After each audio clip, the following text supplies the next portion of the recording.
Welcome. You're the token man in this session. That's interesting. So you've been the CEO of Saint-Gobain for 2 years, I think now, understood? Yeah.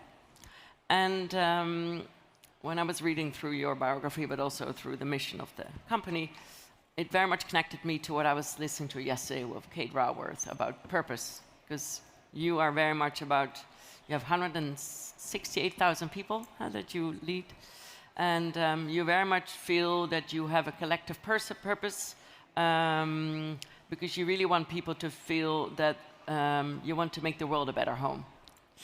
For the ones who don't know, but Saint-Gobain is a worldwide leader in light and sustainable construction. You were French educated, but also at MIT. And you also worked for the Ministry of Finance and Economy for many years, understood? Way back. But you've been with the company since '99. So, Sanne, I'm going to introduce you briefly as well. You are from the Netherlands. You are head of ideas for Energiesprong. You were educated in the Netherlands, but we just had a little discussion in the speakers lounge, and you have also recently been working in Germany, and you're also at the moment spreading your wings, and for the last 5 years have been doing a lot in the United States, correct? Yeah.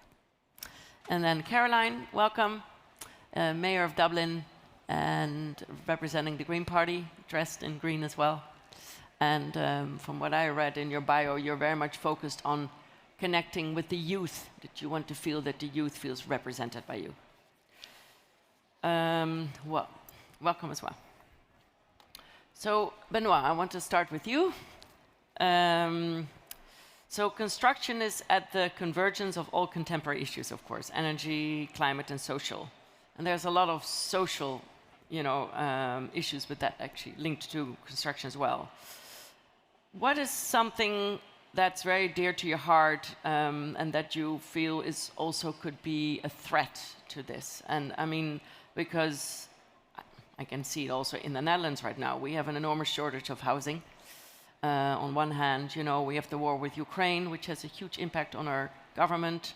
We're building houses now for Ukraine refugees, but the Dutch people actually have a very hard time because they cannot find. So, I mean, what are things that you see that you are worried about, or that you feel that you can, with Saint-Gobain, really make a huge impact, or really maybe change the public discourse as well? Well, thank you. I think it's first to realize that construction, in the overall sense, is the solution for the climate change.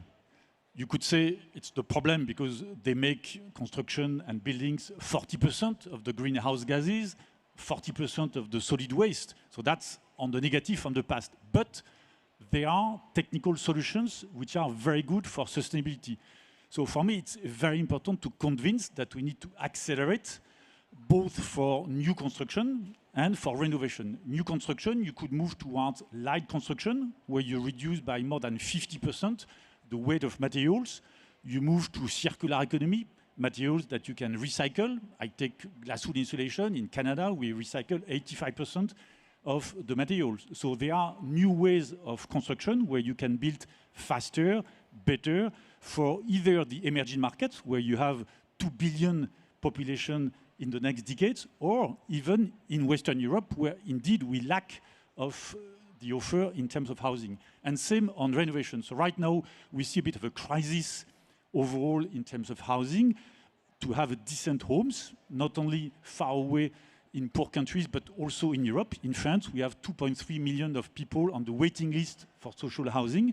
So we need all that. So it's both convincing that construction is the solution in terms of delivering drop of CO2 emissions. You can reduce by 5 times the energy spent in a home after good renovation. And second, to convince to what we just heard about the social utility, the well-being of housing, both for private and also public buildings. You take hospitals, you take schools, you take private buildings. It means a lot for the people. It means a lot for the well-being in terms of thermal comfort, in terms of air quality, in terms of visual light.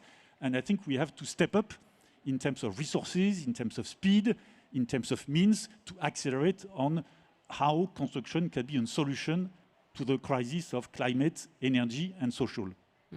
Fantastic, yeah. And do you feel that we have the right resources in the world today? I think we have the right resources in terms of technical solutions. However, we still have a lot of challenges. First, the awareness, being aware that sustainable construction exists, and we have launched Saint-Gobain an observatory to gather feedback around 10 countries in the world of what it means for students, for contractors, for architects. So awareness is very significant. Second, training of resources, attracting contractors on new ways of construction. And third, I think we don't have the right resources in terms of financing, whether it's public support or private. If you take in Europe, the private sector on the financing doesn't care about whether I finance your home, which is good or not. I finance you because you have a good job, you are in good health conditions, so you will pay down your debt, but I'm not caring about whether I finance you to move from an F and G energy performance, in France, if I take the grading, to A or B. So I think we need to accelerate and increase the resources that we put all together. I take the example of France. We just had which is good. I take the positive side, a program for school renovation in the next 5 years. It's 2 billion euros for the next 5 years. We advocate it should be 8 billion per year, because 2 billion euros in terms of 10,000 schools means 40,000 euros per school per year. It's not enough to have a full global renovation of a school. So yes, the resources exist, but I think we need to step up and multiply by 4 to 5 times in terms of financing needs, plus awareness, plus training. But we have a fantastic mission to make the world a better home. So I'm optimistic. And the technical solutions in terms of innovation, I'm sure we'll talk about that with Energiesprong, the technical and innovation solutions exist. We have made some world premiere of zero carbon manufacturing of flat glass, of plasterboard. We just launched a new first worldwide premiere of plasterboard manufacturing with zero carbon in Norway. So the solutions of low carbon materials, low carbon construction, light construction do exist. And I always have a feeling, I was seeing that here too, but I mean, America is such an energy slum. I mean, I lived there for many years myself. I mean, I sometimes don't understand that the public doesn't realize that, you know, having your air conditioning on, you know, in the middle of the winter time is going to make people sick. And it's costing a lot of energy. Sanne, I think it might be interesting for you to go on to this discussion as well, because you are approaching it from the inside. So can you maybe tell us a little bit more about Energiesprong and what your company does?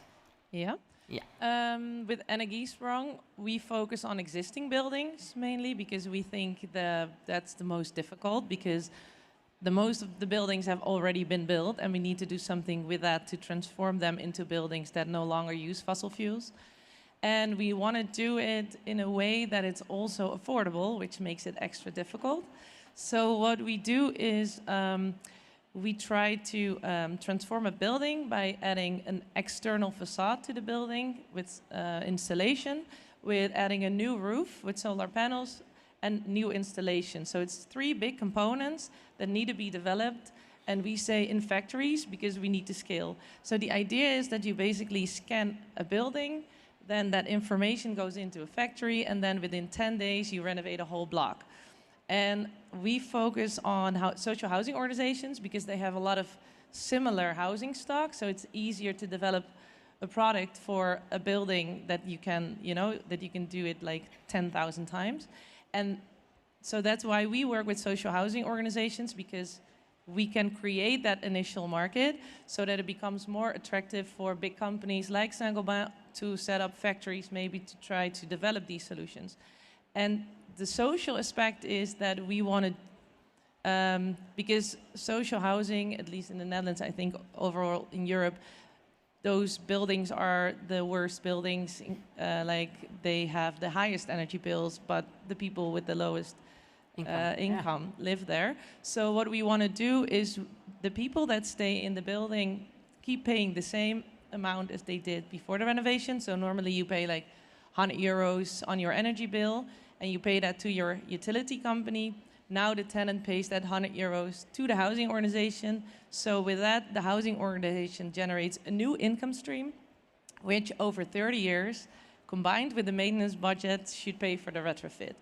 But therefore, these prices have to come down, and therefore we organize these big volume deals over Europe, where we work together with construction companies, with social housing organizations, with regulators, and with financial institutions to make this work, because everybody has to say sort of yes at the same time, and then you can move a market.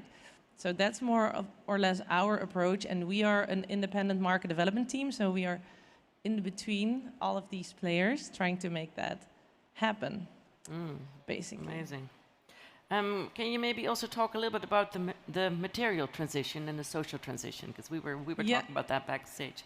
Yeah, because we started Energiesprong, and I have to be honest, we were really focused on reducing energy in buildings and not so much on material use. But this was 15 years ago. I don't know if that's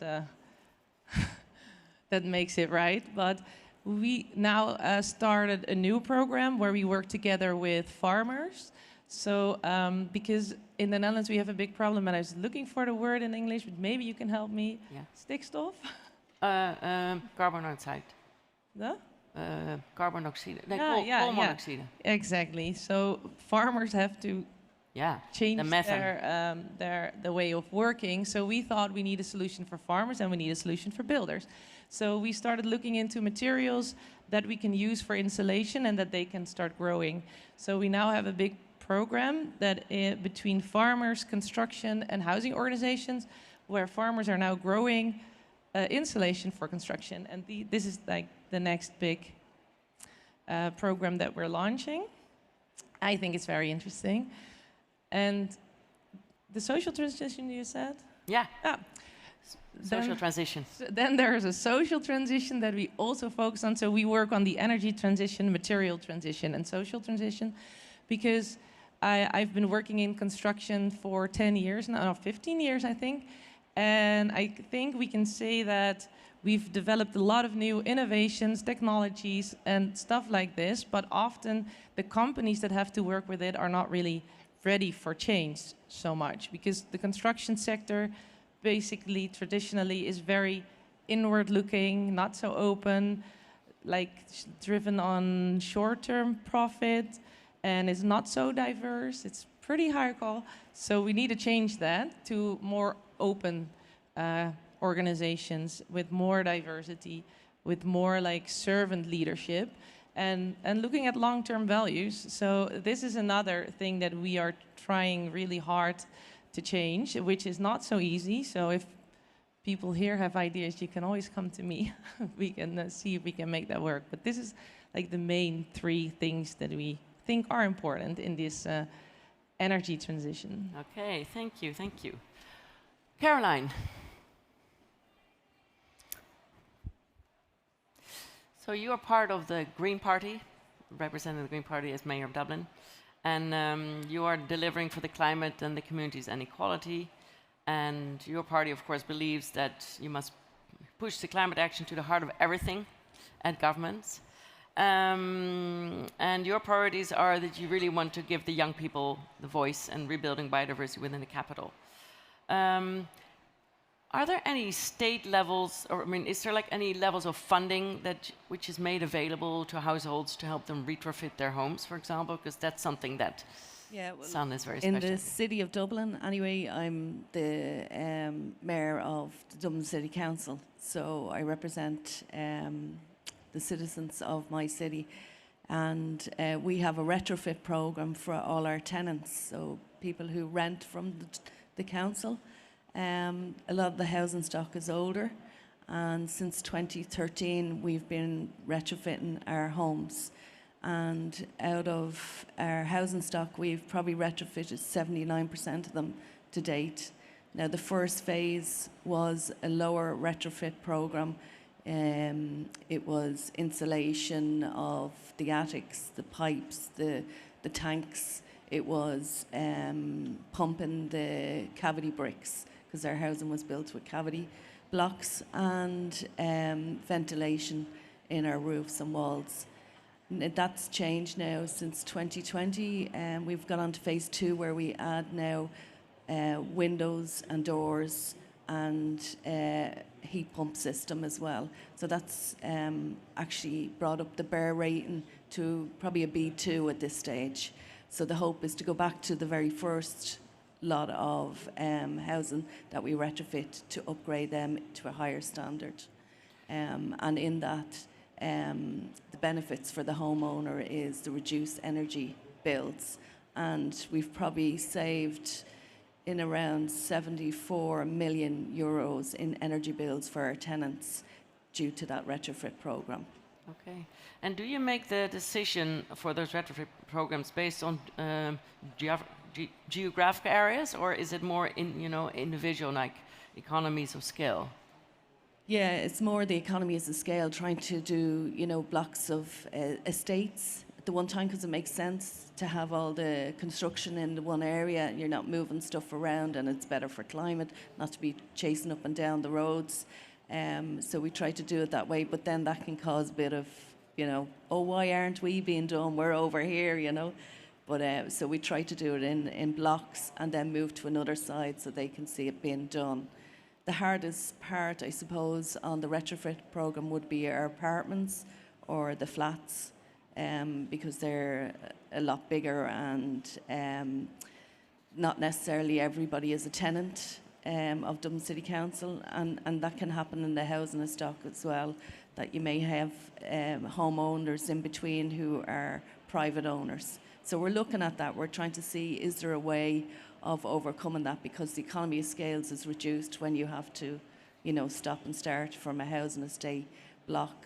But at national level, we have, because the Green Party are in government, the grant system has been increased hugely. And we also put in a one-stop shop where people who want to insulate their home or retrofit it can go to the one-stop shop, and they will project manage the whole change in their home. And it's another barrier being reduced for them to do that.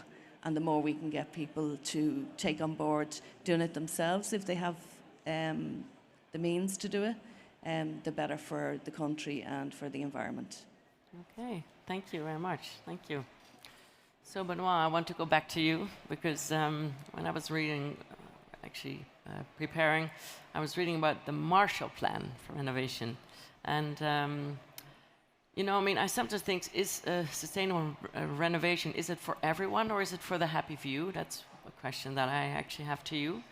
And I would like for you to share with us about the Marshall Plan for renovation. Well, what I mean by Marshall Plan is to have an investment mindset.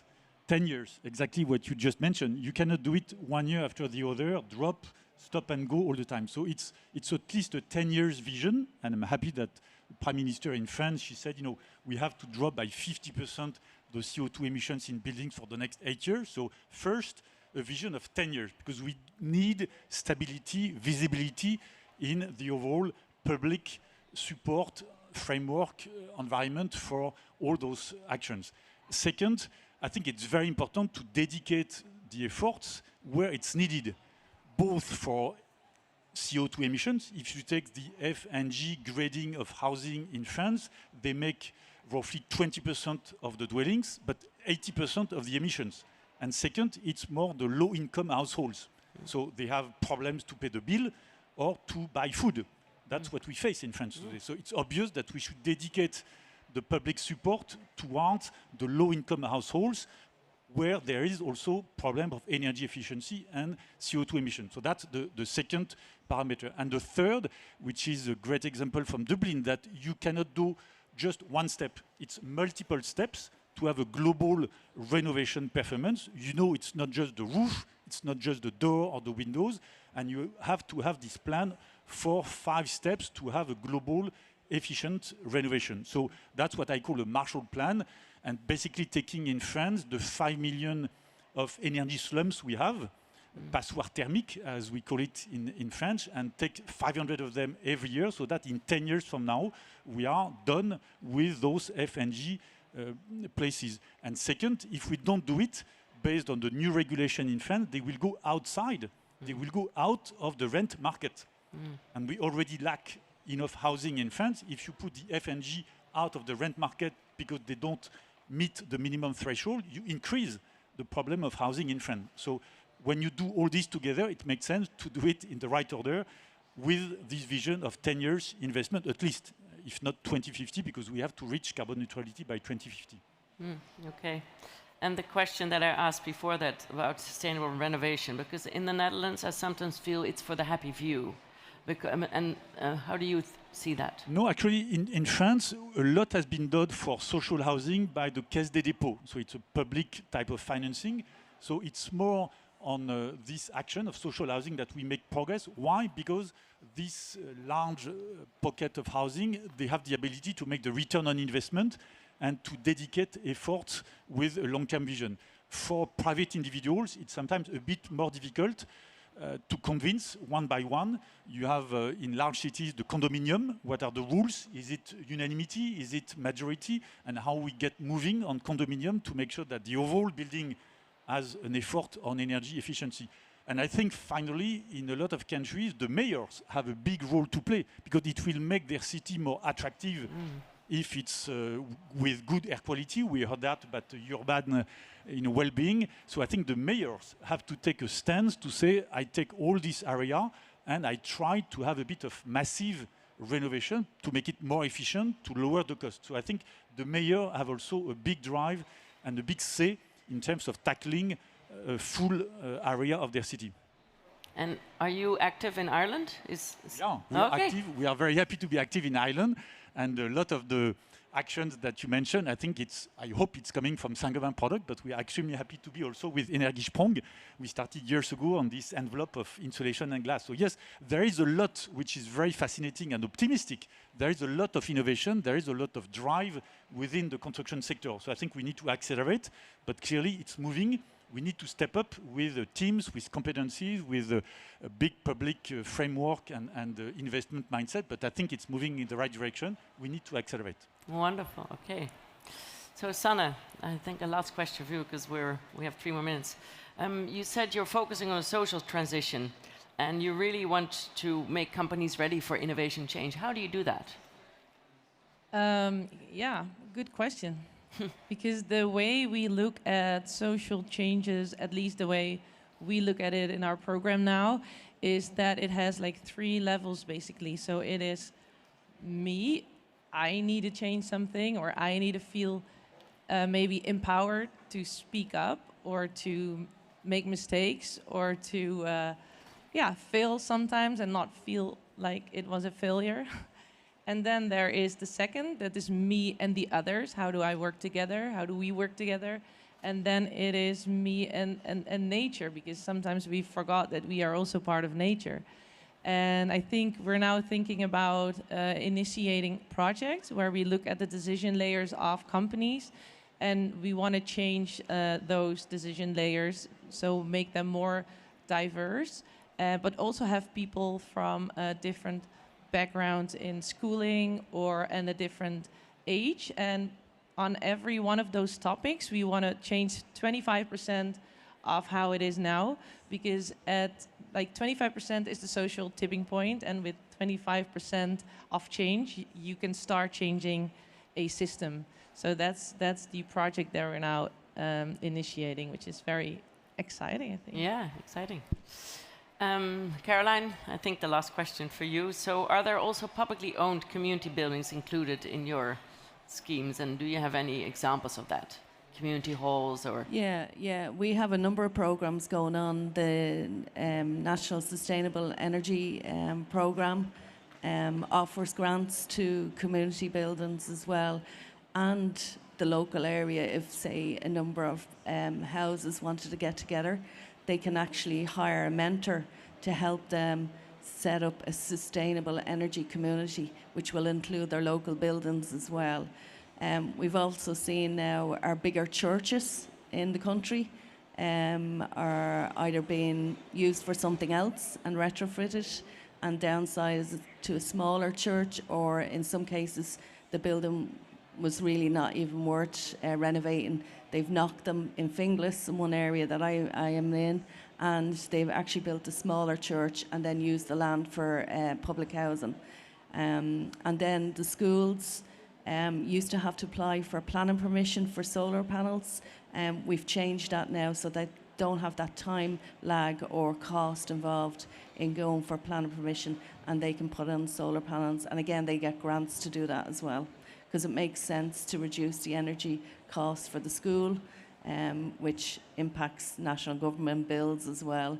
And it means in the summertime, when the school's not being used, they're feeding back into the grid as well. So it's a win-win. You have to move to Dublin. Yeah. Well, we have reached our time limit. I want to thank all three of you very much. And wonderful to hear that you're all connected. I think that's how we're going to change the world for the better. Thank you.